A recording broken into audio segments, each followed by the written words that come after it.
I'd love to be the compassionate teacher, the tough but fair teacher, but to my brilliant young minds, these scholars for whom I'd stand up at all costs, I'm the sweaty teacher.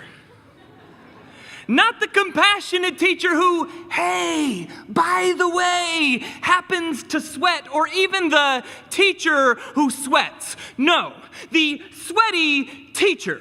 Adjective, sweaty, purposely coming before noun, teacher, as if to say, this is Mr. Lamb. Do not define him by the profession he devotes his life to. Define him by the geysers he calls armpits. Every morning, I wake up in a cold, never mind. The easygoing teacher says, I shouldn't sweat it. The loud teacher says, yeah, you shouldn't sweat it. But even the empathetic teacher doesn't understand. I've got funny teacher potential. I used to pretend the notes I confiscated in class were thank you letters, acknowledgments of my great teaching.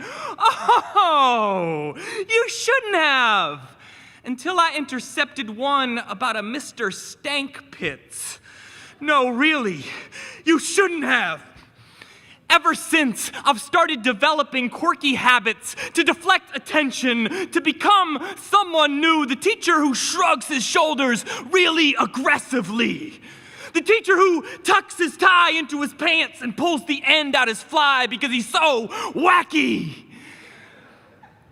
But it's no use, because I had the sweaty teacher too, for geography. And to this day, I cannot remember the capital of Bulgaria. And the two bodies of water I know the most about sat below his shoulders. And now, I'm the one looking like I got the Atlantic and Pacific in headlocks. The one being asked, how was the dunk tank? There was no dunk tank. We live in New Orleans and it is humid. Is how I'd respond if I was the angry teacher.